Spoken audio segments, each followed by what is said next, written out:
دوستو مفتی سلمان اظہری کا جیل سے چھوٹنے کے بعد یہ پہلا بیان ہے، بہت ہی انٹرسٹنگ اور دلچسپ بیان ہے۔ بیان کو پورا سنیں، ایمان کو تازہ کر دے گا۔ اور ویڈیو پسند آئے تو چینل کو لائک شیئر اور سبسکرائب کریں، ساتھ ہی ساتھ بیل آئیکن دبائیں تاکہ ہمارے آنے والی ہر ویڈیو کی نوٹیفیکیشن آپ کو ملتی رہے۔ اس کے بعد ہم آگے بڑھتے ہیں، اس لیے کہ مجھے کوئی شعر اب یاد کرانے کی ضرورت نہیں اور نہ ہی کسی کے سامنے کچھ بولنے کی ضرورت ہے۔ حالات تو ایسے تھے کہ جو نان مسلم تھے وہ بھی ہمیں جیل میں دیکھ کر یہی کہتے تھے کہ آپ ہی نے کہا یہ فلاں بات۔ ہم نے کہا اللہ تبارک و تعالیٰ نے تم کو بھی یاد کرا دیا۔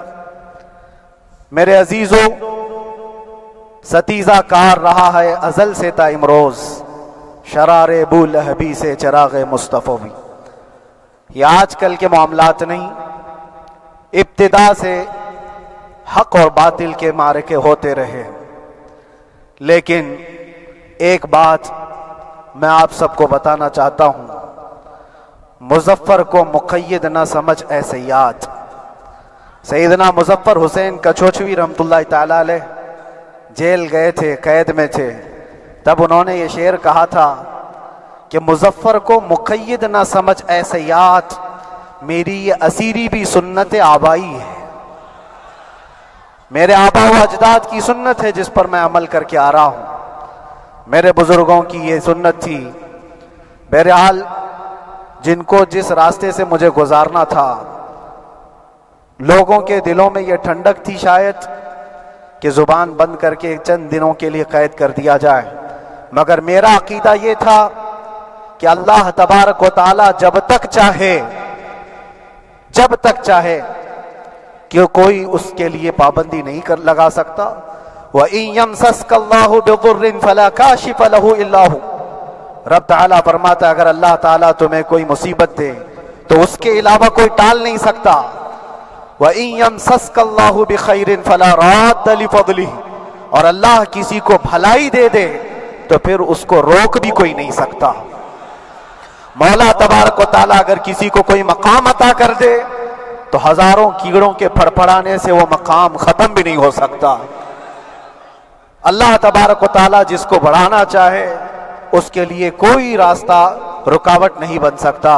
اس لیے کہ ہم نے تاریخ میں دیکھا ہے پیبند لگے کپڑے پہننے والے، پیروں میں چپل نہیں تھے، جن کے ناخن تک اکھڑ جاتے تھے، لیکن وہ جب چلتے تھے قیصر و کسریٰ بھی کانپتے تھے، جن کا ہی یہ نعرہ تھا ٹل نہ سکتے تھے جنگ میں اگر اڑ جاتے تھے، پاؤں شیروں کے بھی میدان سے اکھڑ جاتے تھے، حق سے سرکش ہوا کوئی تو بگڑ جاتے تھے، ارے تیغ کیا چیز ہے ہم توپ سے بھی لڑ جاتے تھے۔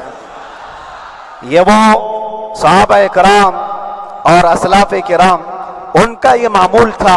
بظاہر ان کے پاس کوئی اسباب نہیں تھے لیکن اللہ کی مدد تھی، وہ پانی کی طرح بہتے ہوئے چلے گئے، نہ چٹانوں نے ان کا راستہ روکا، نہ دریاؤں نے ان کا راستہ روکا، وہ جس طرف سے جاتے تھے اللہ تعالیٰ ان کے لیے راستے بناتا تھا۔ عزیزان گرامی وقار، کون ہے وہ جو دریائے دجلہ میں اپنے گھوڑے دوڑائے تھے؟ کون ہے وہ جو دریا میں اپنی کشتیاں ڈال کر جلا دیا تھا کہ واپس جانے کا کوئی تصور نہ ہو؟ یہ سب میرے مصطفیٰ کریم کے دیوانوں کی ہی بات تھی۔ اسی لیے آج بھی دنیا گھبراتی ہے تو شانے لوگوں سے نہیں، دیوانوں سے ہی گھبراتی ہے۔ بہت زیادہ چالاک رہنے والوں سے نہیں، دیوانوں سے دنیا گھبراتی ہے۔ اس لیے کہ دنیا کو پتا ہے، دنیا جانتی ہے کہ دیوانہ کہاں دیکھتا ہے کسی کو پتا نہیں۔ اور یہ اس دیوانے کی بات کر رہا ہوں جس کے لیے اللہ کے حبیب صلی اللہ تعالیٰ علیہ وسلم کی عزت و وقار سب سے اول ہے۔ عزیزان گرامی وقار، آج آپ کے سامنے حاضر آیا، یہ میرے استاد گرامی، مربی، استاذ الاساتذہ، برادر گرامی حضرت العلامہ مفتی زبیر احمد صاحب قبلہ ادام اللہ اقبالہ، جنہوں نے دن رات ایک کر دیے تھے۔ میرے خیال سے 8 مہینے میں جتنے ان کے بال سفید ہوئے اس سے زیادہ نہیں ہوئے ہوں گے۔ صرف اس لیے نہیں کہ ایک بھائی کے لیے، اس لیے بھی لڑ رہے تھے کہ ایک عالم کے لیے جس سے دین کا بہت سارا حصہ وابستہ ہے۔ ان کی محنتیں رائگاں نہ گئیں۔ بہت سارے میرے احباب و اقربا، خاص طور پر مدن پورہ اور وکرولی سے، جنہوں نے اپنے گھر بار چھوڑ کر میرے لیے دوڑتے بھاگتے رہے۔ اللہ رب العزت اس بات کا شاہد ہے، ایک ایک دن اندر میں نے سب کے لیے دعائیں کی ہیں، اور ایسا نہیں کہ کوئی دن بھولا جاتا، اور باہر کی ہمیشہ یہ خبریں آتی رہتی ہیں کہ حالات کیسے کے کیسے ہوتے جا رہے ہیں۔ کبھی اگر گھبراہٹ اور بے چینی ہوتی تو میرے عزیزوں صرف ایک ہی بات ہمارے پاس تھی علاج کے لیے، ایک ہی علاج تھا۔ جب بے چینی بڑھ جاتی، اپنوں سے رابطہ نہیں ہو پاتا اور کسی کے خبر نہ پہنچتی، کھانے پینے کی تکلیفیں، رہنے سہنے کی مصیبتیں جب سر پر آتی، تو ایک ہی علاج تھا، ان کے نثار کوئی کیسے ہی رنج میں ہو، ان کے نثار کوئی کیسے ہی رنج میں ہو، جب یاد آ گئے ہیں سب غم بھلا دیے ہیں، جب یاد آ گئے ہیں سب غم بھلا دیے ہیں۔ اس رسول محترم صلی اللہ تعالی علیہ وسلم کا احسان عظیم ہے۔ بار بار مجھے یہ احساس ہوتا رہا، پوری دنیا اگر چھوڑ دے، مگر یقین تھا آمنہ کا لال کبھی نہیں چھوڑے گا، اور چھوڑا بھی نہیں، اور چھوڑا بھی نہیں۔ ہر رات جو ہمارا معمول تھا، ہم نے جو دیکھا، ہماری پچھلی زندگی میں ہم نے اتنے عجائبات نہیں دیکھے ہوں گے جو 8 مہینے کے اندر ہم نے دیکھے۔ نبی پاک صلی اللہ تعالی علیہ وسلم کے انعامات و اکرامات، رب تبارک و تعالیٰ کی مدد سے دل مضبوط ہوتا ہے۔ عزیزان گرامی، ہم نے تو وہاں ایسے لوگوں کو دیکھا جو ڈپریشن کا شکار ہو کر کافر بھی ہو گئے، اور حالات سے گھبرا کر کے وہ انکار کر بیٹھے، کوئی خدا نہیں ہے، کوئی مدد نہیں آتی ہے۔ ایسے حالات وہاں دیکھے، لیکن ان حالات میں بھی اللہ تبارک و تعالیٰ کی مدد ساتھ رہی۔ رسول پاک صلی اللہ تعالیٰ علیہ وسلم کا انعام و اکرام یہ تھا کہ جس طرح سے گئے تھے اسی طرح سے واپس بھی آئے، جس طرح سے گئے تھے ویسی واپس آئے، اور نہ میرے مصطفیٰ نے باہر میری عزت میں کمی کی، نہ اندر عزت میں کمی کی، کہیں پر بھی نہیں۔ الحمدللہ، جس شان کے ساتھ رسول پاک صلی اللہ تعالیٰ علیہ وسلم اپنے چاہنے والوں کو رکھتے ہیں، وہ میں نے دنیا میں دیکھا، اور پھر یہ عرض کیا، آقا آج آپ کی عزت پر بات کرنے والے کو، چاہے وہ 1000 کال کوٹری کے اندر ہو، آپ عزت کے ساتھ بٹھاتے ہیں، تو پھر قیامت کے دن اس کی عزت کا کیا حال ہوگا؟ عرش حق ہے مسند رفعت رسول اللہ کی، دیکھنی ہے حشر میں عزت رسول اللہ کی۔ میرے عزیزو، ایک بات کو طے کر کے چلو، انہیں جانا، انہیں مانا، نہ رکھا غیر سے کام، للہ الحمد میں دنیا سے مسلمان گیا۔ اس ایک بات میں جو عزت ہے، دنیا کے کسی مقام و منصب اور مرتبے میں عزت نہیں ہے۔ اور حالات دنیا انشاءاللہ میں سناتا رہوں گا۔ اللہ تبارک و تعالیٰ جب تک یہ زبان رکھا ہے، حق بولتے رہیں گے اور سناتے رہیں گے، اور بھی حالات آپ کو انشاءاللہ العزیز آگے سناتے رہیں گے۔ لیکن آج خصوصیت کے ساتھ میں جمعہ کے لیے اسی لیے حاضر آیا کہ یہاں کے لوگ پل پل یاد کرتے رہے۔ حضرت مجھے ہر بار خبر دیتے کہ جب نماز سے فارغ ہو کر کے میں نکلوں تو مجھے لوگ پکڑ لیتے، کیا ہوا، اب کیا خبر ہے؟ تو جس قدر آپ کی بے چینی تھی، بے قراری تھی، میرے عزیزو، مجھے بھی ملنے کی بے چینی اور بے قراری تھی، لیکن یہ ایک سٹیج تھا جس سے گزارا گیا ہے، ایک مقام تھا جس سے گزارا گیا۔ میں تو ایک نکما آدمی، میں تو ایک کم پڑا ہوا ہوں، لیکن آپ کو بزرگان دین کی اگر تاریخ پتہ ہو، امام اعظم ابو حنیفہ رضی اللہ تعالیٰ عنہ، جن کو ناحق جیل میں رکھا گیا تھا، امام موسیٰ کاظم رضی اللہ تعالیٰ عنہ 7 سال تک قید میں رہے۔ یہ کون امام موسیٰ کاظم؟ جن کے دربار میں جانے کے لیے غوث اعظم عبد القادر جیلانی رضی اللہ تعالیٰ عنہ 4 کلومیٹر دور اپنی چپل اتار دیا کرتے تھے۔ امام موسیٰ کاظم کا وہ دربار ہے جن کو باب الحوائج کہا جاتا ہے۔ اس امام کو 7 سال تک بغیر کسی قصور کے قید میں رکھا گیا، اور حد تو یہ ہے کہ اسی قید خانے میں زہر دے کر کے آپ کو مارا گیا ہے۔ آپ کا جنازہ جیل سے نکلا تھا۔ امام احمد بن حنبل، جن کو 5 لاکھ حدیثیں یاد ہیں نبی پاک صلی اللہ تعالیٰ علیہ وسلم کی، بغداد کے سر بازار آپ کو ننگی پیٹھ پر کوڑے مارے گئے۔ آپ کو اندازہ ہے، بزرگان دین کی ایک لمبی فہرست ہے۔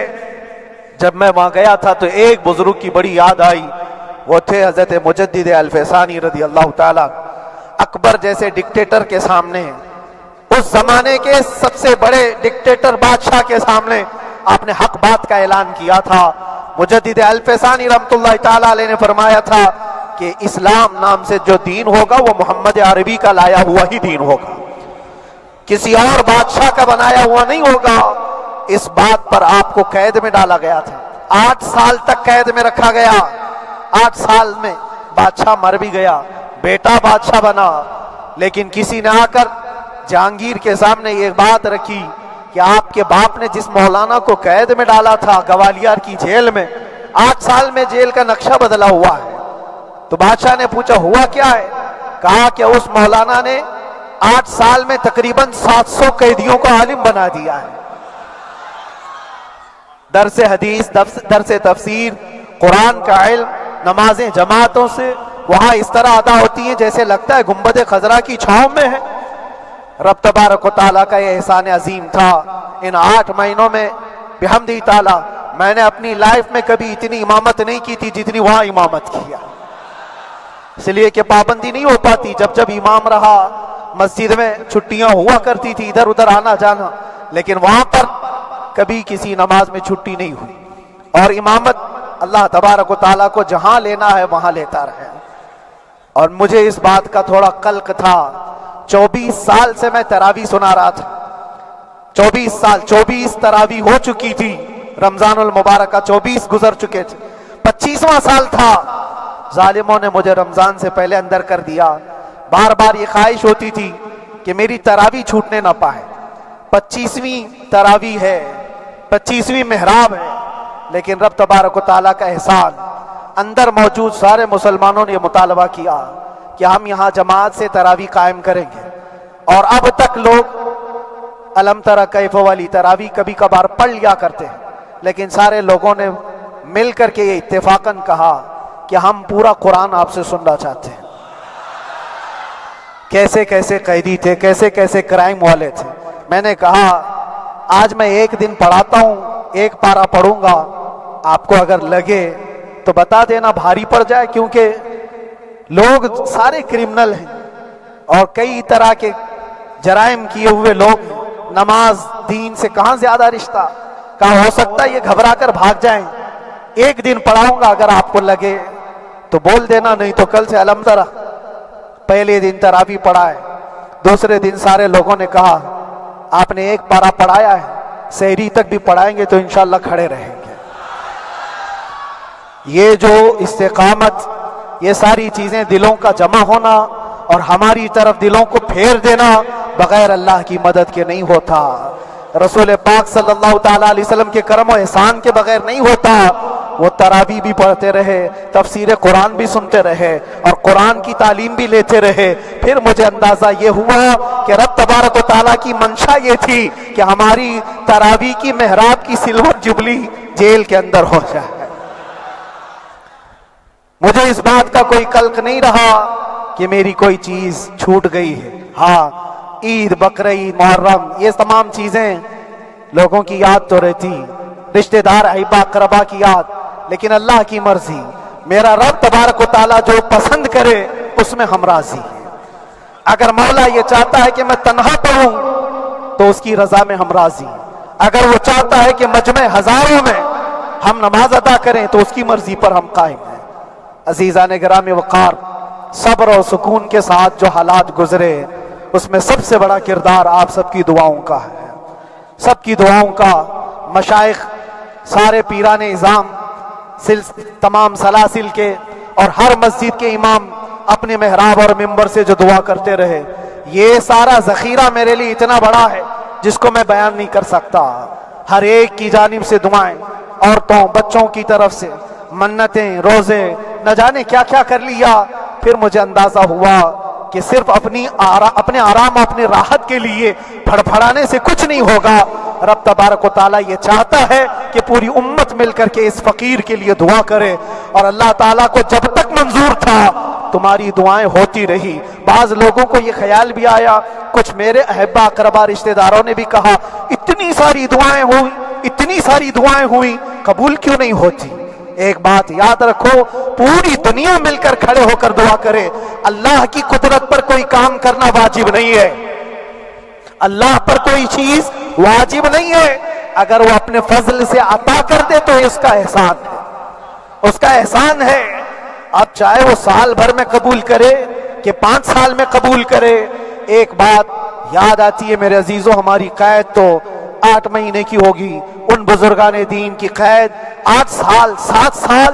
امام محمد بن حسن عسکری 20 سال تک قید میں رہے، 20 سال تک اندر سلاخوں کے پیچھے بند رکھا گیا۔ یہ اہل بیت اطہار ہیں، ائمہ اعظام ہیں، ان کی تکلیفیں دیکھ کر پھر ہماری تکلیف چھوٹی لگتی، اور پھر نبی پاک صلی اللہ تعالی علیہ وسلم کی یاد آتی۔ صرف اس بات کا ہمیں فخر تھا کہ تم نے کبھی چوری کے الزام میں تو نہیں گرفتار کیا، کسی گھناؤنے الزام میں تو نہیں گرفتار کیا۔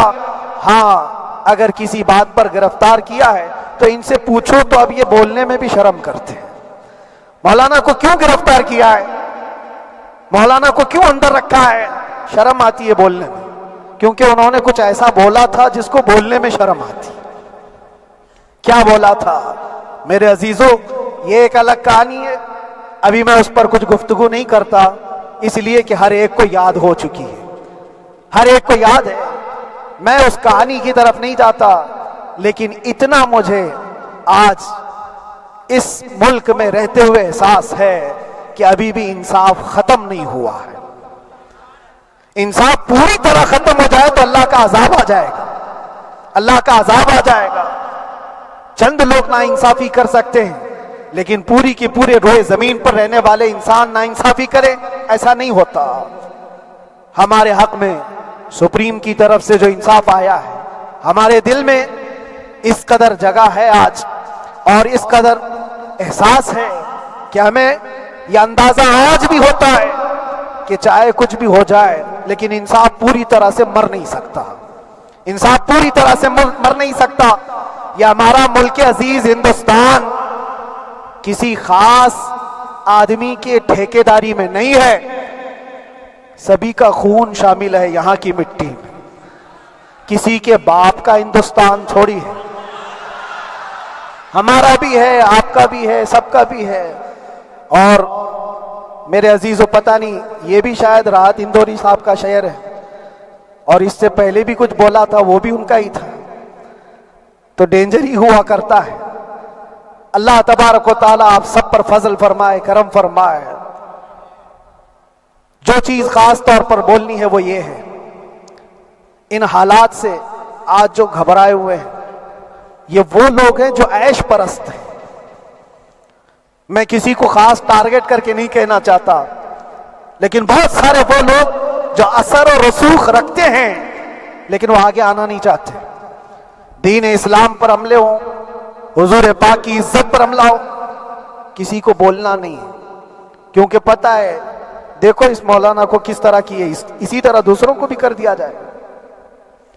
جو کمفرٹ زون میں بیٹھنے کے عادی ہو گئے وہ اپنا ایریا چھوڑ کر ہٹنا نہیں چاہتے۔ اگر میں کچھ کہوں گا حضور پاک صلی اللہ تعالیٰ علیہ وسلم کی ناموس کے لیے تو میرا عیش خطرے میں آ جائے گا۔ اکثر کی یہی سوچ ہے، میرا تو اپنا دھندا ہے، میرا بزنس ہے، میرے بیوی بچے ہیں، ہو سکتا ہے مولانا کو کسی چیز کی فکر نہیں ہوگی۔ آپ کو میں بتاؤں، آپ کو اندازہ نہیں ہمارے دل میں ہمارے بچوں کی کتنی محبت ہے۔ میرے بھی چھوٹے سے بچے ہیں، جب وہ جیل کی سلاخوں کے سامنے آ کر آنسو بہاتے تھے تو دل پر چھریاں چلتی تھی۔ وہ بچے جو ہمیشہ ہمارے سینے پر سوتے رہے، آج میں ان کو چھو بھی نہیں سکتا۔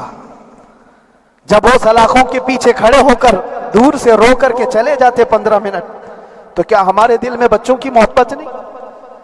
کیا ہمارے گھر بار نہیں، ہماری بہنیں، ہمارے بھائی، ہماری ماں نہیں؟ کتنے تو دن ایسے ہوئے کہ میری ماں کو دورے پڑتے رہے یاد کے لیے، تو کیا وہ ہمارے اوپر کیفیت نہیں آتی کہ ہم خامخواہ یہ مصیبت کیوں مول لی ہے؟ میری بیٹی تو جھگڑا کرتی اس بات کو کہ کیوں آپ اکیلے ہو، بہت سارے لوگ ہیں سب کا خیال کرتے ہوئے، لیکن میرے عزیزو یہ ان کی اپنی محبت ہے، سارا ایک پریوار، اور اس سے زیادہ میرے شاگردوں کی ایک دنیا ہے۔ کتنے ایسے ہیں میں جانتا ہوں کہ 8 مہینے تک